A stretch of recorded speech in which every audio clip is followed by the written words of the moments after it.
वज़ीर-ए-आज़म शहबाज शरीफ ने डीजल की कीमत में बड़ी जबकि पेट्रोल की कीमत में मामूली कमी का ऐलान कर दिया। वज़ीर-ए-आज़म शहबाज शरीफ ने कौम से खिताब में कहा कि आलमी मार्केट में कमी के बाद मुझे ये तजवीज़ दी गई कि इसका मुकम्मल फ़ायदा आवाम तक ना पहुँचाया जाए और कुछ हिस्सा हुकूमती अखराजात के लिए मुख्तस किया जाए। वज़ीर-ए-आज़म ने कहा कि मैंने अपनी अखलाकी और सियासी जिम्मेदारी को समझते हुए फ़ैसला किया कि अवाम ने जब महंगाई को बर्दाश्त किया तो अब उन्हें पूरा रिलीफ मिलना चाहिए।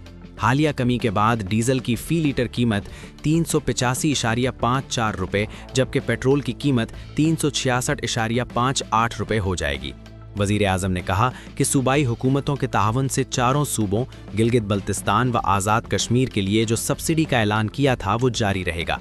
इसके अलावा लाइट डीजल की कीमत 25.13 रुपये की कमी के बाद 369.72 रुपये हो गई है।